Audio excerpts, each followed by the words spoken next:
के प्रायोजक हैं हार्ट सर्जरी में 16 साल से भी अधिक वर्षों का अनुभव। किसी भी हृदय रोग संबंधित जानकारी हेतु संपर्क करें।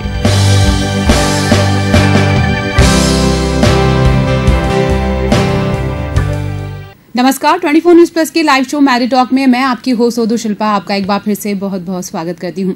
इस शो में बात करते हैं आपके हेल्थ रिलेटेड इश्यूज के बारे में, आपकी हेल्थ रिलेटेड प्रॉब्लम्स के बारे में, जिनके बारे में आप किसी ना किसी उधेड़-बुन में रहते हैं। अगर हमारे हेल्थ इश्यूज रहते हैं तो हमारा पूरा रूटीन डिस्टर्ब होता है। हमारी रोजमर्रा की जिंदगी में कहीं ना कहीं ऐसे उतार चढ़ाव आ जाते हैं जिससे हमारे रूटीन वर्क कहीं ना कहीं डिस्टर्ब होते हैं। इसीलिए हर सप्ताह लेकर आते हैं हम ये खास शो जिसमें हम सिर्फ और सिर्फ आपके स्वास्थ्य से संबंधित समस्याओं के बारे में बात करते हैं। आज 51099151 पर आप कॉल करके एक बार फिर से हमसे जुड़ सकते हैं। आज हम खास तौर पे बात करने वाले हैं दिल के बारे में, दिल के दर्द के बारे में। ये वो दर्द है जो इश्क से नहीं जुड़ा हुआ है, ये आपकी हेल्थ से जुड़ा है। जी आज हम बात करने वाले हैं हेल्थ रिलेटेड प्रॉब्लम हार्ट से जुड़ी हुई। ये चाहे हार्ट फेल, हार्ट अटैक या फिर आप एंजियोग्राफी के बारे में बात कर सकते हैं या फिर बाईपास सर्जरी के बारे में। ऐसे कई सारे कॉम्प्लिकेशन है जो आपके दिल से जुड़ाव रखते हैं और उन सब के बारे में बात करने के लिए आज हमारे साथ स्टूडियो में एक बार फिर मुखातिब हो रहे हैं doctor Sandeep Agarwal, cardiac surgeon doctor Sandeep Agarwal, Zydus hospital Ahmedabad. Sir आपका स्टूडियो में बहुत बहुत स्वागत है। नमस्कार शिल्पा जी, सभी दर्शकों को मेरी तरफ से प्यार भरा नमस्कार। आज एक बार फिर हम वही मुद्दा लेकर आए हैं जिससे आज सबसे ज्यादा लोग फेस करते हैं और एक ऐसा कॉम्प्लिकेशन इशू है जिसके बाद अगर लोग इसे फेस करते हैं या तो वो अपनी जान गंवा देते हैं या फिर आगे का जो उनका रूटीन है आफ्टर दिस सिचुएशन वो बहुत क्रिटिकल लाइफ जीते हैं। तो उसके बारे में सबसे पहले बात करने से पहले मैं आपसे यही पूछना चाहूंगी, हार्ट से रिलेटेड एक सबसे बड़ा इशू आता है जिसे कहते हैं हार्ट फेल या फिर हार्ट अटैक। अमूमन ये सुनाई देता है कि इसे हार्ट अटैक आया और ये मर गया। ऐसा क्या है और हार्ट अटैक क्या चीज़ है, क्या बीमारी है ये? हार्ट अटैक हार्ट की कंडीशन है और इसमें आमतौर से जो लोग जनरली जब हार्ट अटैक कहते हैं किसी को आया तो उसका अर्थ ये होता है कि उनकी हार्ट की नसों की ब्लड में ब्लॉकेज आई और हार्ट के जो मेन पंप की ब्लड सप्लाई है वो कम होने के कारण उनको जो है सीने में दर्द होता है और कई बार अगर जब ब्लड सप्लाई पूरी तरह से बंद हो जाती है तो वो हार्ट अटैक में तब्दील हो जाती है। हार्ट अटैक आने से कई बार लोगों को सडन डेथ हो सकती है अगर उनके इलेक्ट्रिकल सिस्टम में कोई प्रॉब्लम आती है और हार्ट की धड़कनें अनियमित होती हैं या फिर उनके हार्ट के मेन पंप को डैमेज हो सकता है जिसकी वजह से हार्ट का पंपिंग जो नॉर्मल 60% होता है उससे घट के वो कम होके 30% 40% भी हो सकता है जो कि फ्यूचर में उनकी रोज़मर्रा की ज़िंदगी में सिम्टम्स प्रोड्यूस करके तकलीफ प्रोड्यूस कर सकता है। So heart attack normally heart की नसों की ब्लॉकेज की वजह से होता है और आजकल हम ये बढ़ती हुई संभावना में देख रहे हैं। मींस हार्ट का जो है काम करना बंद कर देना हार्ट फेल हो गया, एक तरह से अगर कहें दिल का काम ना करना, धड़कना बंद कर देना। स्ट्रिक्टली देखा जाए तो हार्ट फेलियर और कार्डियक अरेस्ट दोनों में अंतर होता है। कार्डियक अरेस्ट में हार्ट सडनली काम करना पूरी तरह बंद कर देता है, ब्लड प्रेशर 0 हो जाता है और उसके कारण अगर उसको ट्रीटमेंट नहीं लिया गया तो उसके कारण तुरंत डेथ हो सकती है। हार्ट फेलियर में नॉर्मली किस कारण से, कई कारणों से हार्ट का पंपिंग जो है 60% से कम होके धीरे धीरे 30%, 20%, 15% हो सकता है। ये नसों की ब्लॉकेज की वजह से हो सकता है या वाल्व रिलेटेड कंडीशंस की वजह से हो सकता है। हार्ट फेलियर के कई कारण हो सकते हैं और generally heart failure gradually progressive disorder होता है जिसके कारण आपको काफ़ी समय मिलता है कि आप मेडिकल अटेंशन सीख कर सकें। अपनी जो कंडीशन है उसकी जो डायग्नोसिस कर सकें और उसका अकॉर्डिंगली ट्रीटमेंट ले सकें। आपको टाइम मिलता है, मतलब टाइम काफ़ी मिलता है। और एक एंटिटी होती है एंड स्टेज हार्ट फेलियर जहाँ कोई कन्वेंशनल ट्रीटमेंट काम नहीं आता है और उस स्थिति में हमको हार्ट ट्रांसप्लांट के बारे में भी कई बार हिदायत दी जाती है। तो ये अलग अलग टर्मिनोलॉजीज़ हैं और आमतौर से जब हम कहते हैं हार्ट अटैक आया या हार्ट फेल हो गया तो जनरल उसका जो मतलब होता है वो नसों में ब्लॉकेज आने की वजह से जो डैमेज होता है उसको हम कहते हैं कि हार्ट अटैक आना है। ओके। मेरे सभी प्यारे दर्शकों से एक दरख्वास्त है, हमारा नंबर आज के लिए चेंज हो चुका है, 51099152 है आज का हमारा नंबर। अगर आप कॉल करना चाहते हैं और डॉक्टर साहब से सीधे तौर पर बात करना चाहते हैं 51099152 हमारे आज के लिए हमने नंबर रखा है, तो आप इस पर कॉल करके अपना सवाल पूछ सकते हैं। अच्छा डॉक्टर साहब, मेरा एक और सवाल है, हम हार्ट अटैक की बात करते हैं, अमूमन सुनने में आता है कि उसे 2 बार अटैक आया था, तीसरी बार आया तो वो ऐसा हो गया, या फिर तीसरी बार अटैक नहीं आना चाहिए, या फिर ये माइनर अटैक है, ये लेवल और ये माइनर से क्या मतलब है?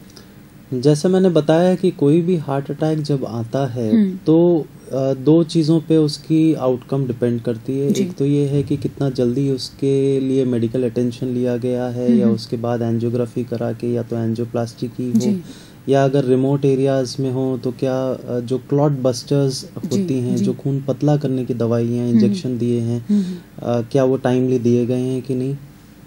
अगर एंजियोप्लास्टी उनकी हुई हो हार्ट अटैक में या क्लॉट बस्टर्स दिए गए हों, तो हार्ट अटैक आने के बाद भी समय रहते ये ट्रीटमेंट अगर लिया जाए तो हार्ट के पंप को डैमेज लिमिट काफ़ी हद तक हो सकता है। अगर ये within time frame, within 3 to 6 hours अगर दोनों चीज़ें नहीं होती हैं तो heart attack can lead to varying amounts of damage to the pump of the heart, which can vary from minor to major.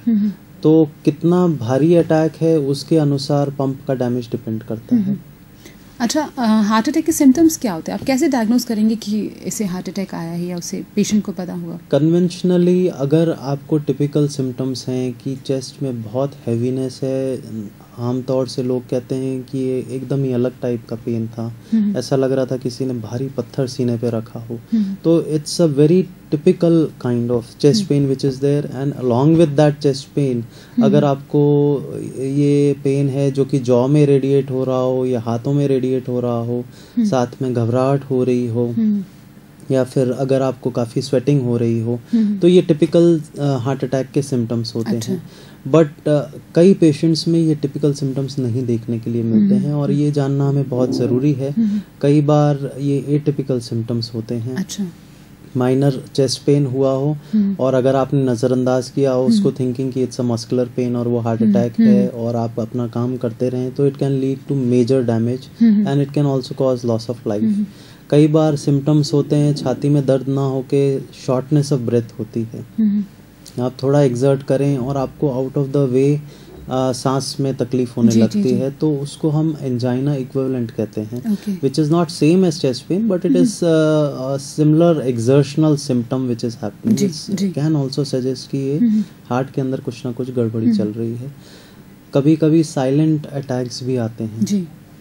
Diabetics में अक्सर ये देखा जाता है जिनकी नर्व्स में भी डायबिटीज़ के कारण सेंसिटिविटी कम हो जाती है, तो ऐसे पेशेंट्स जिनको कभी पास्ट में अटैक आया हो, कोई रेगुलर चेकअप में, एकोकार्डियोग्राम में या ईसीजी में पहली बार दिखाई देता है कि इनको पहले अटैक आ चुका है, तो खास करके डायबिटिक्स को हम काफ़ी केयरफुल रहने की ज़रूरत है। रेगुलर चेकअप्स कराएं जिससे कोई भी चीज़ मिस नहीं होए, और अगर टाइमली कोई चीज़ डिटेक्ट होती है तो डायग्नोसिस होने से ट्रीटमेंट फास्टर हो सकता है।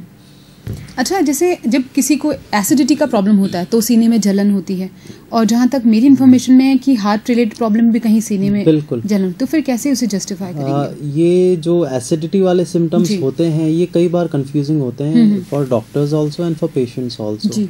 सो कई बार अगर ये एक्सर्शन रिलेटेड एसिडिटी के सिम्टम्स हैं, जैसे अगर आप कुछ सीढ़ियाँ चढ़ रहे हों और सडनली आपको एसिडिटी काफ़ी ज़्यादा आउट ऑफ प्रोपोर्शन होने लगे, तो आपको डेफिनेटली सोचना चाहिए कि ये कहीं हार्ट रिलेटेड तो नहीं है।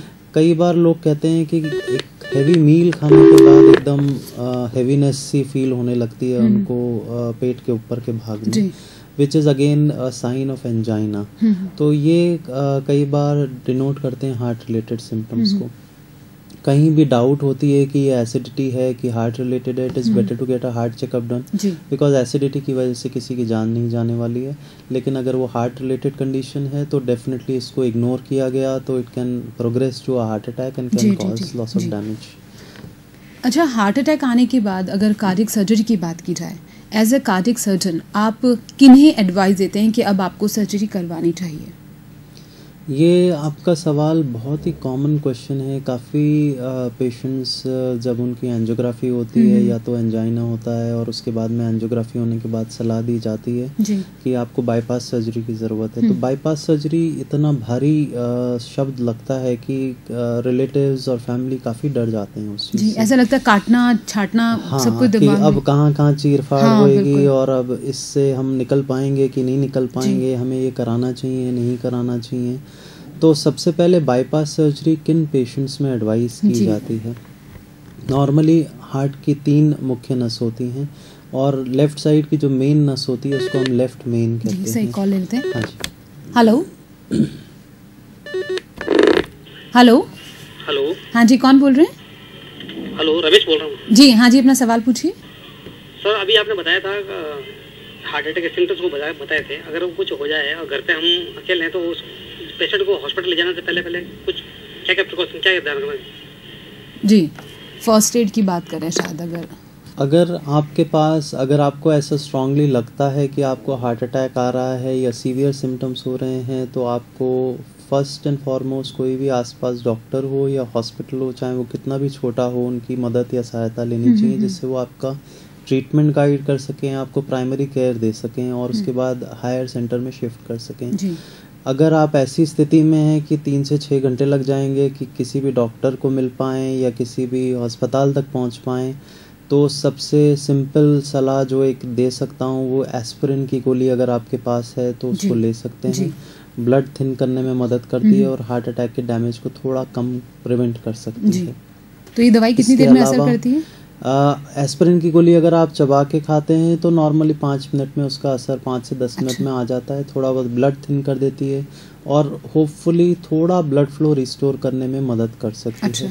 इसके साथ में सॉर्बिट्रेट की गोली का हमने नाम आमतौर से काफ़ी सुनते हैं। अगर आधी गोली सॉर्बिट्रेट की अगर हम ज़बान के नीचे रख सकें तो उसमें भी हमको सहायता मिल सकती है। हालांकि मैं ये सलाह नहीं दूंगा कि ये दोनों दवाएं विदाउट एनी कंसल्टेशन लें। ये डेस्परेट सिचुएशन में ही लें जहां आपके पास मेडिकल फैसिलिटीज़ बिल्कुल अवेलेबल ना हो। तो अच्छा, हम वो जो बात कर रहे थे, हमारी बात पूरी नहीं हुई थी कि आप कब सजेस्ट करते हैं? बाईपास सर्जरी, जैसा मैंने बताया कि अगर हृदय की 3 नलियों में ब्लॉकेज हो और या फिर लेफ्ट साइड की जो मेन नस होती है उसके अंदर ब्लॉकेज हो, या हार्ट का पंपिंग कमज़ोर हुआ हो, पहले अटैक आए हुए हों, या डायबिटीज़ हो, या ब्लॉकेजेस इस प्रकार के हों कि वो एंजियोप्लास्टी के लिए सूटेबल नहीं है, तो बाईपास सर्जरी की सलाह दी जाती है। और आजकल बाईपास सर्जरी काफ़ी रेगुलरली होती है और काफ़ी अच्छे रिजल्ट्स के साथ होती है। इसलिए बाईपास सर्जरी का सिर्फ नाम आने से लोगों को डरना नहीं चाहिए। उसके बारे में और जानकारी हासिल करके उसके साथ आगे बढ़ने की कोशिश करनी चाहिए। आफ्टर बाईपास सर्जरी अगर हॉस्पिटलाइज की बात करें कि पेशेंट को कब तक हॉस्पिटलाइज किया जाता है, कितने कब तक? नॉर्मली बाईपास सर्जरी आजकल बहुत ही ज़्यादा ऑर्गेनाइज हो गई है अपने देश में। अधिकतम सेंटर्स में आजकल हार्ट को हम बंद नहीं करते हैं ऑपरेशन के दौरान, जिसको हम बीटिंग हार्ट सर्जरी कहते हैं, जिसमें दिल धड़कता रहता है और हम उसके ऊपर नए ग्राफ्ट, नए रास्ते बनाते हैं। तो इस प्रकार की सर्जरी में रिकवरी भी काफ़ी फास्ट होती है। नॉर्मली 2nd डे या 3rd डे आफ्टर सर्जरी लोगों को हम आईसीयू में थोड़ा बहुत चलाना चालू करते हैं और एक बार थोड़ा चलना फिरना चालू करें तो वार्ड में शिफ्ट करते हैं। आमतौर से रिकवरी अगर नॉर्मल हुई तो 1 हफ्ते के बाद हम डिस्चार्ज करते हैं। डिस्चार्ज के समय वो अपना सब कामकाज कर सकते हैं, चलना फिरना सब अलाउड होता है। 2 ही चीज़ें अलाउ नहीं करते हैं, हैवी वज़न नहीं उठाना होता है और अगर ड्राइविंग करते हैं तो ड्राइविंग करना अलाउड नहीं होता है। इन सब के अलावा जब वो फॉलोअप में आते हैं, एक बार ड्रेसिंग्स वगैरह चेक हो जाती हैं, टाँके निकल जाते हैं, तो उसके बाद वो सब अपनी रूटीन एक्टिविटीज़ कर सकते हैं और 1.5-2 महीने बाद वो अपनी सारी रूटीन लाइफ की एक्टिविटीज़, चाहे वो वर्क हो, चाहे वो हैवी वर्क हो, ड्राइविंग हो या स्पोर्ट्स हो, वो सब कर सकते हैं। कार्डियक सर्जरी के रिस्क क्या होते हैं सर, जब इस सर्जरी की बात की जाती है? तो कार्डियक सर्जरी अगर इलेक्टिव तरीके में की गई हो और अगर कोई और एडिशनल डिजीज़ नहीं हो जो कि अनट्रीटेड हो या हार्ट का पंपिंग नॉर्मल हो, तो ओवरऑल रिस्क आज की तारीख में बहुत कम है। 0.5 to 1% रिस्क है, मतलब 99% से भी ज़्यादा चांसेस हैं कि सक्सेसफुल होएगी आपकी हार्ट सर्जरी। अब आपने बताया कि ये 0.5 to 1% जो रिस्क हैं वो क्या रिस्क हो सकते हैं, क्योंकि हार्ट शरीर का मेन अंग है, जो मेन पावर स्टेशन है या पंपिंग स्टेशन है, तो ये शरीर के सारे ही मेजर अंगों के साथ जुड़ा हुआ है, चाहे वो ब्रेन हो, किडनी हो, लिवर हो, लंग्स हो। तो अगर हार्ट के ऊपर असर आता है तो बाकी सब अंगों पे भी असर आ सकता है। बिल्कुल। तो आमतौर से इस प्रकार की सर्जरी में रिस्क रहता है स्ट्रोक का, पैरालिसिस का, या फिर टेम्परेरी किडनी फेलियर का जी। या फिर लिवर डिसफंक्शन या लंग डिसफंक्शन का, ये मुख्य तौर से ये रिस्क हैं। रेयर केसेस में लॉस ऑफ लाइफ भी हो सकता है सर्जरी के दौरान या सर्जरी के तुरंत बाद। अच्छा, अगर किसी की बाईपास सर्जरी हुई है, क्या दोबारा बाईपास सर्जरी के चांसेस रहते हैं या आप सजेस्ट करते हैं कि दोबारा होगी? आमतौर से देखा जाए तो हेलो मैम जी, अपना नाम बताइए मैम सबसे पहले। मैं विधि बोल रही हूँ जी जोधपुर से, जी, राजस्थान से। आपका हमारे शो में बहुत बहुत स्वागत है मैम, अपना सवाल पूछिए। सर मेरे हस्बैंड का जो हीमोग्लोबिन है 24.4 हो गया है और उनका जो ब्लड है बहुत थिक होने की वजह से उन्हें चक्कर आकर के ओके में ब्लड आया, तो डॉक्टर ने कहा कि उनका ब्लड निकालना पड़ेगा। लेकिन हमने कार्डियोग्राफर को दिखाया तो उसने बताया कि है ना ये हार्ट के ऊपर इसका कोई इफेक्ट आ सकता है। आप कुछ बताएंगे सर? हीमोग्लोबिन 24 होने के कई कारण हो सकते हैं और इसकी पूरी जांच कराना ज़रूरी है। इसलिए क्योंकि 24 हीमोग्लोबिन में हार्ट की कंडीशन की वजह से भी हो सकता है और अनरिलेटेड टू हार्ट भी हो सकता है। तो ब्लड लेटिंग जो होता है, जिसमें हम मरीज़ को कहते हैं ब्लड जो है उनका जैसे ब्लड डोनेशन होता है वैसे ब्लड लेटिंग होता है। तो ब्लड डोनेट करने जैसी प्रक्रिया में ब्लड लिया जा सकता है उनका हीमोग्लोबिन रिड्यूस करने के लिए। हीमोग्लोबिन रिड्यूस करने से ब्लड की जो विस्कोसिटी है वो थोड़ी कम होती है, तो वो डेफिनेटली हेल्प करती है। लेकिन वो सब करने के पहले हीमोग्लोबिन 24 होने का कारण जानना बहुत ज़रूरी है। अच्छा। और अकॉर्डिंगली उसके ट्रीटमेंट लेना ज़रूरी है। तो वैसे अगर ये 24 इनका हीमोग्लोबिन है तो रीजनली क्या हो सकते हैं? कोई डाइट शेड्यूल या कुछ और? डाइट शेड्यूल नहीं है इसमें। जो हार्ट रिलेटेड कंडीशंस होती हैं वो साइनोटिक हार्ट डिजीज होती हैं, जिसमें हार्ट के अंदर अगर होल हो और वो काफ़ी समय से होल नॉर्मली हार्ट के बाय बर्थ होते हैं और बाय बर्थ मिस हो गया हो, जब बड़े हुए हों मिस हो गया, रिकॉग्नाइज ना किया हो। हाँ, और उसमें जो ऑक्सीनेटेड ब्लड और नॉन ऑक्सीनेटेड ब्लड दोनों का मिक्सचर हो रहा हो और बाकी शरीर में जो है ऑक्सीजन के लेवल्स कम हो रहे हों, तो बॉडी कंपेंसेट करने के लिए हीमोग्लोबिन ज़्यादा बनाती है और उन कंडीशंस में कॉमनली देखा जाता है। हालांकि ये बाकी ब्लड की कंडीशंस में भी हो सकता है, तो कारण इसके काफ़ी हो सकते हैं। तो मतलब इनको पहले ये डायग्नोस करवाना पड़ेगा कि 24 किस वजह से होगा? हीमोग्लोबिन का 24 होने का कारण जानना बहुत ज़रूरी है पहले, और ट्रीटमेंट उसके अकॉर्डिंगली वेरी करेगा। इन हेल्दी पर्सन हीमोग्लोबिन का क्वांटिटी क्या होना चाहिए? Hemoglobin in males is around 14 gram percent and for females 12 to 13 is good enough in our country. अच्छा, उससे ज़्यादा हो तो it will be harmful. Normally 15 के ऊपर अगर जाने लगता है हीमोग्लोबिन, तो जितना ज़्यादा होएगा उतना हार्मफुल हो सकता है। जैसे जैसे हीमोग्लोबिन का लेवल बढ़ता है वैसे वैसे ब्लड की डेंसिटी या विस्कोसिटी बढ़ती है और छोटी जो कैपिलरीज होती हैं उसके अंदर ब्लड जमा होने के, थ्रोम्बोसिस होने के या क्लॉट्स फॉर्म होने के रिस्क काफ़ी बढ़ते हैं। तो अगर वो कैपिलरीज ब्रेन की कैपिलरीज हैं तो स्ट्रोक या पैरालिसिस का अटैक कर सकती हैं। अगर वो कैपिलरीज फिंगर्स की हों या टोज की हों तो उसमें गैंग्रीन पैदा कर सकती हैं। इसी तरह बाकी ऑर्गन्स में भी वो डैमेज कॉज कर सकती हैं। ओके, हम जो रीडू सर्जरी के बारे में बात कर रहे थे सर। जी, रीडू सर्जरीज जो हैं वो नॉर्मली एडवाइस की जाती हैं जब आफ्टर फर्स्ट सर्जरी सिम्टम्स वापस आना चालू होते हैं। रीडू सर्जरीज ऐसा भी हो सकता है कि पहली सर्जरी आपकी बाईपास सर्जरी हुई हो और दूसरी बार आपको तकलीफ वाल्व की चालू हुई हो, तो आपका बाईपास सर्जरी बराबर काम चल रही है, हार्ट का ब्लड सर्कुलेशन बराबर काम कर रहा है, लेकिन अब जो है प्रॉब्लम वाल्व्स की आना चालू हो गई है और उसकी वजह से आपको सेकंड टाइम सर्जरी एडवाइस की है। कई बार ऐसा होता है कि हमने जो ग्राफ्टिंग की है वो ग्राफ्ट्स के अंदर ब्लॉकेज आ गई हो तो वो ग्राफ्ट रिवाइज करने की ज़रूरत है। तो काफ़ी सारे कॉम्बिनेशन हो सकते हैं, लेकिन रीडू सर्जरी आज की तारीख में काफ़ी सेफली करी जा सकती है। खास करके स्पेशलाइज सेंटर्स या जो सर्जन्स इसमें एक्सपीरियंस हैं उसको काफ़ी सेफली कर सकते हैं। तो अगर इसकी आपको एडवाइस की गई है तो डेफिनेटली आपको कंसिडर करना चाहिए इस सर्जरी को। ओके, अच्छा, जिनका बाईपास हो चुका है जब वो घर चले जाते हैं तो उसके बाद how much they should aware about that कि कैसे रहें और कितना रहना चाहिए, क्या करना चाहिए, क्या नहीं करना चाहिए? जैसे मैंने बताया कि जो हार्ट सर्जरी होती है उसमें हम सेकंड थर्ड डे से चलाना चालू कर देते हैं। तो डिस्चार्ज के समय जो मरीज़ होता है वो चलना फिरना सब कुछ कर सकता है। आमतौर से हम मरीज़ को कहते हैं, मरीज़ हमको कहता है कि मैं चलना चाहता हूँ लेकिन फैमिली मुझे हिलने ही नहीं देती है, मुझे कुछ करने ही नहीं देती है।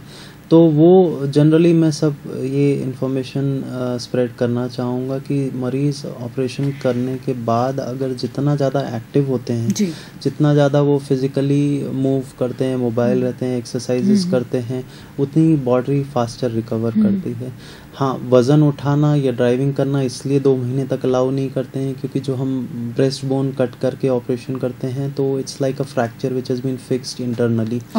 तो बोन हीलिंग होने में करीब 6 वीक्स लगते हैं, लेकिन 6 to 8 weeks later once the bone is healed, उसके बाद हम सारी एक्टिविटीज़ नॉर्मली कर सकते हैं, कोई रिस्ट्रिक्शन करने की कोई ज़रूरत नहीं है। ओके, अभी जिन कॉलर का फ़ोन आया था आप उनको दिल में छेद की बात कर रहे थे कि बाय बर्थ होता है, तो बाय बर्थ जो दिल में छेद है, छेद से क्या मतलब है और बाय बर्थ ही ऑपरेट होगा या बाद में भी? जो होल्स हार्ट के अंदर होते हैं वो नॉर्मली हार्ट के अंदर 4 खाने होते हैं, 2 ऊपर के और 2 नीचे के, और राइट और लेफ्ट। राइट साइड में जो है डीऑक्सीनेटेड ब्लड, मतलब जो ऑक्सीजन के बिना वाला ब्लड है वो रहता है।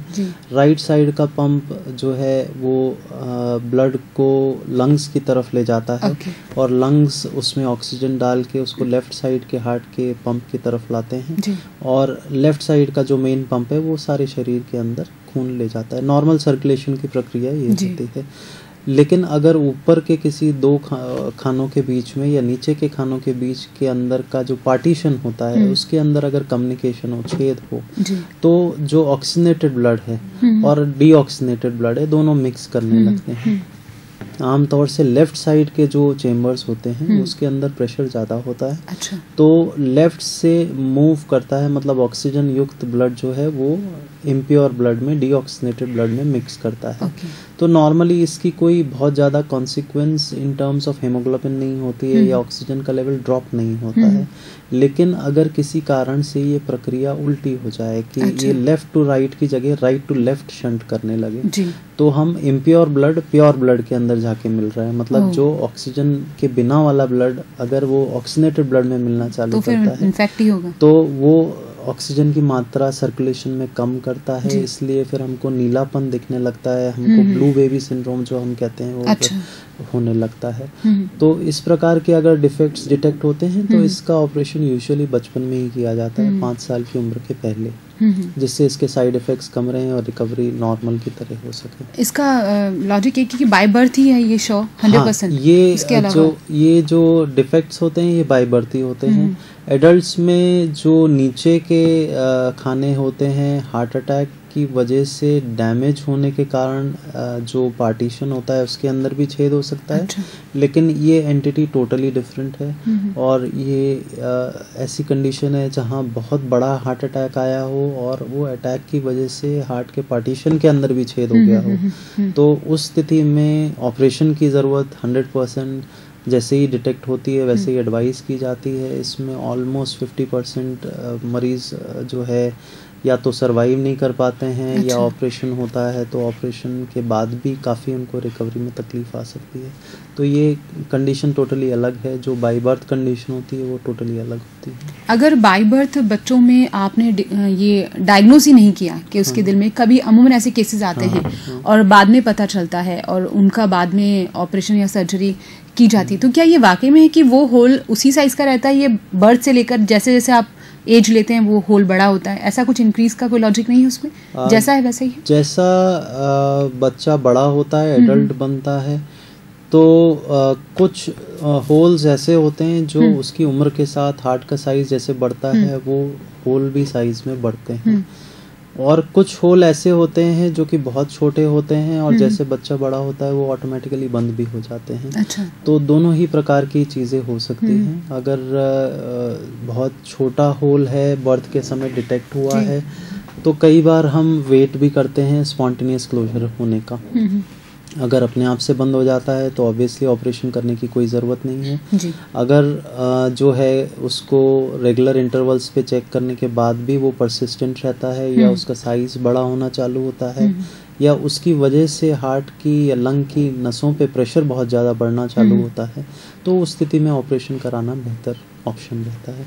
अच्छा, एक मैंने और बात सुनी है कि ऐसा अमूमन काफ़ी पेशेंट्स ये कहते हैं कि दिल का साइज़ बढ़ जाता है या दिल का साइज़ बढ़ गया, जिससे घबराहट, बेचैनी होना या फिर उसको बहुत कॉम्प्लिकेटेड माना जाता है। तो दिल का साइज़ बढ़ना क्या लॉजिक रखता है, क्या कंसेप्ट है ये? जैसा कॉल ले लेते हैं। जी सर। दिल का साइज़ बढ़ना मतलब जो प्रैक्टिकली हार्ट का साइज़ है वो धीरे धीरे चौड़ा होना चालू हो जाता है। अच्छा। आमतौर से ये कंडीशन देखी जाती है जहाँ वाल्व्स की प्रॉब्लम होती है। वाल्व्स में अगर लीकेज हो और अगर हार्ट का लेफ्ट साइड के पंप और ऊपर का जो लेफ्ट साइड का चेम्बर होता है, दोनों के बीच में वाल्व होता है, और इस वाल्व के बीच में लीकेज अगर चालू हो जाए तो हार्ट के ऊपर डबल लोड आना चालू हो जाता है। कुछ हद तक हार्ट कंपेंसेट करेगा, लेकिन आफ्टर सम टाइम वो फिर जवाब देना चालू करेगा, क्योंकि वॉल्यूम डबल होती है और जगह उतनी ही होती है। तो धीरे धीरे हार्ट जो है चौड़ा होना चालू होता है, वही वॉल्यूम एकोमोडेट करने के लिए। नेचर ट्राई करता है कि आपको सिम्टम्स या तकलीफ कम से कम हो, लेकिन एक लेवल तक वो चौड़ा होना टॉलरेट करता है, और एक लेवल के आगे जब वो बहुत ज़्यादा चौड़ा होना चालू होता है तो उसकी पंप की एफिशिएंसी कम होती है और फिर वो तकलीफ देना चालू करता है। तो नॉर्मली हार्ट का साइज़ चौड़ा होता है वाल्व रिलेटेड कारणों की वजह से, जहाँ लीकेज बहुत ज़्यादा हो रही हो। दूसरी स्थिति में कई बार हार्ट अटैक्स की वजह से भी हो सकता है। अगर किसी को रिपीटेडली हार्ट अटैक्स आए हो या फिर फर्स्ट टाइम ही हार्ट अटैक आया और बहुत बड़ा हार्ट अटैक आया हो और उसने नज़रअंदाज किया हो, प्राइमरी ट्रीटमेंट ना लिया हो, तो डेफिनेटली हार्ट का पंपिंग भी कमज़ोर हो सकता है, और पंपिंग कमज़ोर होने के साथ साथ हार्ट चौड़ा होना भी चालू हो सकता है। कई बार ये दोनों ही कारण नहीं होते हैं। रेयर केसेस ऐसे भी होते हैं जिनको वायरल इन्फेक्शंस हुए हों या डायबिटीज़ के कारण या बिना किसी कारण वो अपने आप ही चौड़े होने चालू हो जाते हैं, जिसको हम डायलेटेड कार्डियोमायोपैथी कहते हैं। अगर इस प्रकार के पेशेंट्स हैं जिनका कोई डिटेक्टेबल या ट्रीटेबल कारण नहीं है और काफ़ी ज़्यादा चौड़ा हो गया है हार्ट, तो अगेन हम हार्ट फेलियर वाली स्थिति में आते हैं, जो आपने क्वेश्चन पूछा था मुझसे। और इन कंडीशंस में अगर पेशेंट रिलेटिवली यंग है, फिट है, अफोर्डिंग है और ट्रांसप्लांट की फैसिलिटी अवेलेबल है, तो कार्डियक ट्रांसप्लांट के लिए पोटेंशियली एक कैंडिडेट बन जाता है। आज हमारे साथ स्टूडियो में doctor Sandeep Agarwal, Zydus hospital Ahmedabad. आप कार्डियक सर्जन हैं और आज मैं और वो स्टूडियो में बैठ के दिल से रिलेटेड वाली सारे कॉम्प्लिकेशंस के बारे में बात कर रहे हैं। आपके जहन में कोई सवाल है 51099952 पर आप कॉल कर सकते हैं। लेकिन फिलहाल शो में वक्त हो चला एक छोटे से ब्रेक का, तो इस छोटे से ब्रेक के बाद आप बने रहिएगा इस शो के साथ। यहाँ ले लेते एक छोटा सा ब्रेक।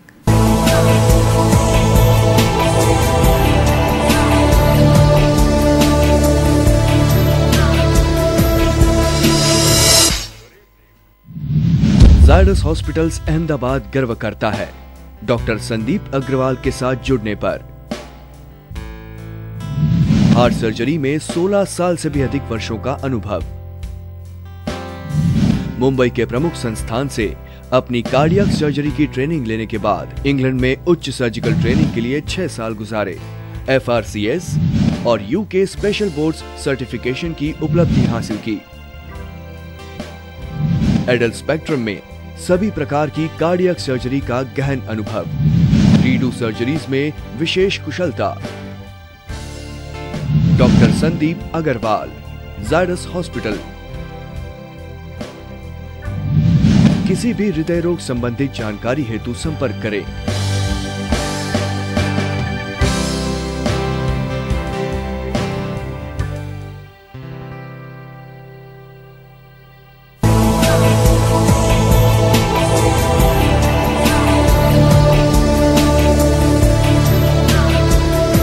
इस छोटे से ब्रेक के बाद आपका एक बार फिर से मैरी टॉक में मैं शिल्पा नेगी आपका बहुत बहुत स्वागत करती हूं। आज हमारे साथ डॉक्टर संदीप अग्रवाल, आप कार्डियक सर्जन हैं और यहां पर हमारे स्टूडियो में हमारे साथ मुखातिब हो रहे हैं।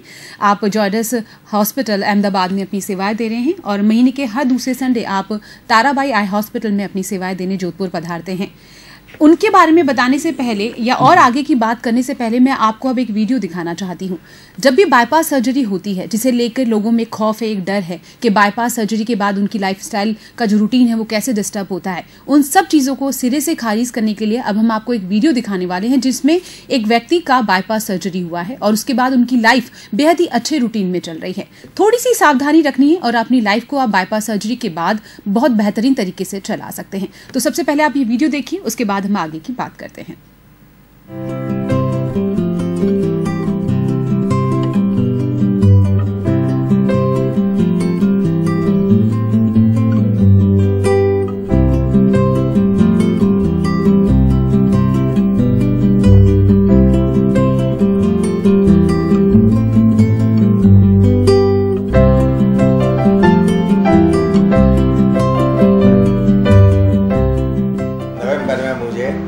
अटैक आया था और मेरा परिवार वाले और उनका हमारा सन का फ्रेंड जायडस में ले गया।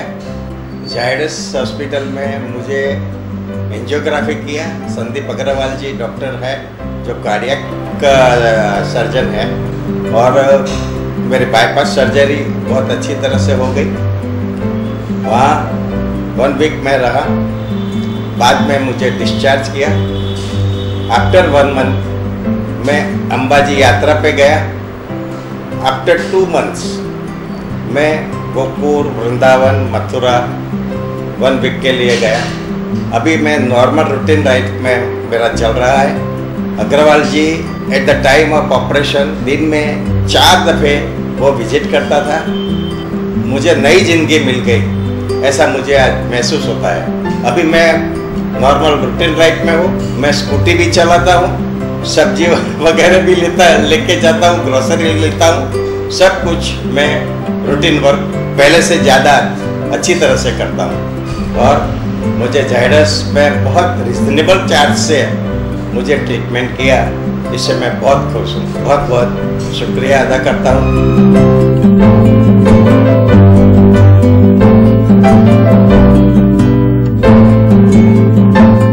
इस वीडियो के जरिए हम आपको बताना चाहते थे कि बाईपास के बाद भी आप अपनी लाइफ को बेहद ही हल्के और अच्छे अंदाज में जी सकते हैं। विनोद पटेल, आप अहमदाबाद में गुजरात में रहते हैं और इन्होंने बाईपास सर्जरी करवाई थी और उसके बाद बहुत ही हेल्दी लाइफ जी रहे हैं। रे ऑफ होप है, आप पॉजिटिव रहिए और कहीं ना कहीं जाके बाईपास सर्जरी से डरने की जरूरत नहीं है। आज हमारे साथ एक बार स्टूडियो में फिर से संदीप अग्रवाल डॉक्टर साहब। सर, आपका बहुत बहुत स्वागत है एक बार फिर से।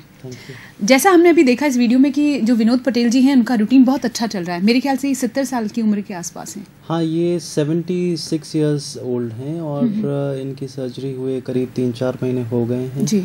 जैसा आपने देखा और उन्होंने बताया कि काफ़ी एक्टिव लाइफस्टाइल जी रहे हैं और ये इनके बच्चे यूएस में सेटल्ड हैं। लास्ट वीक ये मिलने आए थे, शायद 19th को ये यूएस जा रहे हैं और 2 साल के लिए वहाँ पर रहने वाले हैं जी। तो he is enjoying his life, he is back to his normal self. तो जो हम चर्चा कर रहे थे कि बाईपास सर्जरी इतनी खौफनाक सर्जरी नहीं है कि इससे हम डरें और इसकी वजह से हम डर के जिएं। इससे अच्छा हमको ट्रीटमेंट कराना चाहिए, इससे रिकवरी काफ़ी स्मूथ हो सकती है और आप अपनी नॉर्मल ज़िंदगी जी सकते हैं इसके बाद। जैसे विनोद पटेल जी की बाईपास हुई है, उसके बाद फॉलो अप बहुत ज़रूरी चीज़ है और इनको खुद अपने लिए अवेयर रहना पड़ेगा, तभी शायद इतना आराम से ज़िंदगी को जी रहे हैं, इतने मज़े से जी रहे हैं।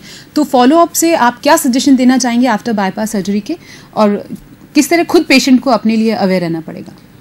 नॉर्मली बाईपास सर्जरी होने के बाद कई लोग ऐसा समझते हैं कि ये परमानेंट क्योर है हमारी कंडीशन का जी। और ये सही नहीं है मानना, क्योंकि दवाइयाँ हैं वो इंसान को ज़िंदगी भर लेने की ज़रूरत है। और उसके साथ में जो लाइफस्टाइल मॉडिफिकेशंस हैं, अगर आप ओबीस हैं, अगर आपका वज़न ज़्यादा है तो आपको कोशिश करनी है कि अपने वज़न के ऊपर कंट्रोल करें और हो सके कि वज़न को कम करें।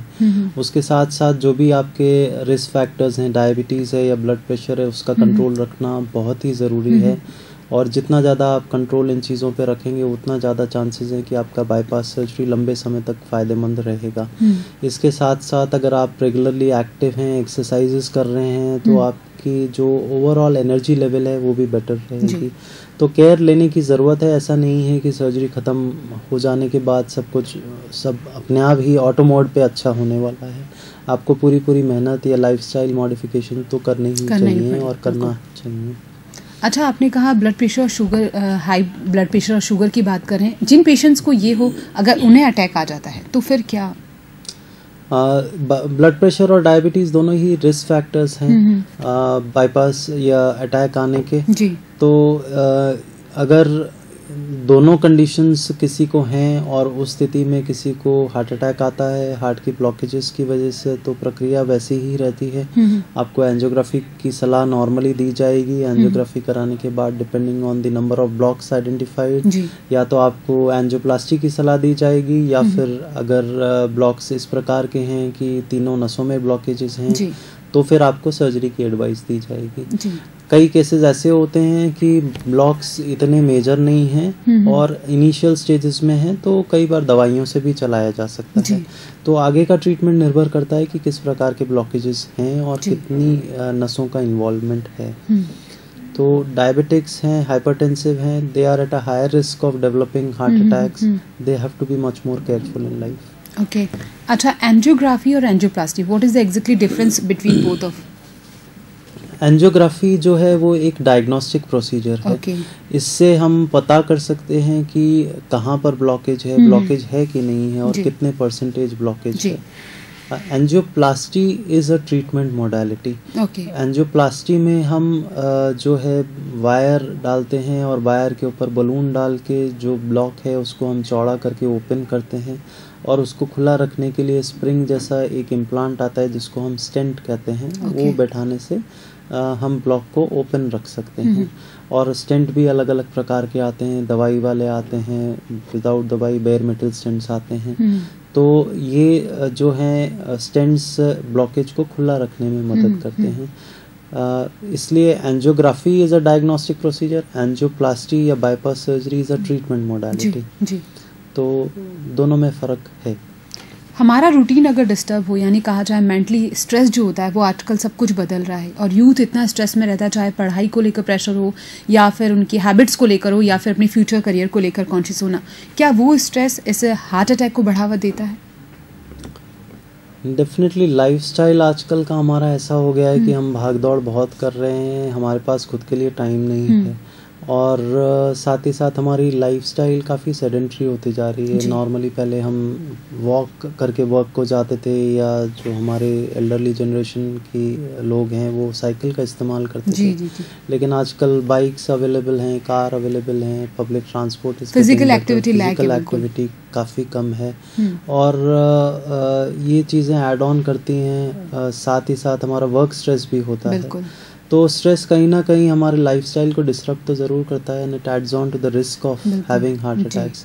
इसलिए कोशिश करना चाहिए अपने लिए आधा एक घंटा निकालें और एक्सरसाइज करें, और इससे हम थोड़ा अपनी डिजीज़ प्रोसेस को मॉडिफाई कर सकते हैं या प्रिवेंट कर सकते हैं डिजीज़ को। हार्ट अटैक की जो प्रॉब्लम है सर, अगर उसका रेशियो बताया जाए, क्या यूथ से नीचे चाइल्डहुड की बात की जाए या फिर 10-12 साल या 16 साल के बच्चे हैं, क्या वो भी इस प्रॉब्लम को फेस कर सकते? चांसेस हैं? चांसेस इतने यंग पेशेंट्स में हार्ट अटैक आने के बहुत ही कम होते हैं, अनलेस उनके कोलेस्ट्रॉल लेवल्स बहुत हाई हैं। जेनेटिकली अगर उनको कुछ कोलेस्ट्रॉल रिलेटेड इश्यूज हैं तो ये बहुत ही यंग एज में भी हो सकते हैं। लेकिन ओवरऑल अगर आपको कोई जेनेटिक फैक्टर्स ऐसे नहीं है जो आपको बहुत ही हाई रिस्क को प्रीडिस्पोज करें, तब भी अपनी इंडियन पॉपुलेशन में almost 50% of the heart attacks are seen in less than 50 years of age. तो हम वेस्टर्न वर्ल्ड से 10-15 साल जो भी हमारे यहाँ होती हैं डिजीजेस, वो 10 से 15 साल पहले होती हैं, चाहे वो डायबिटीज़ हो, ब्लड प्रेशर हो या हार्ट अटैक्स हो। 50% ऑफ द लोग हार्ट अटैक्स आते हैं, उसमें ऑलमोस्ट 50 साल की उम्र वाले या 50 साल से कम की उम्र वाले काफ़ी लोग होते हैं। तो यंगर एज में हमको और ज़्यादा केयरफुल रहने की ज़रूरत है।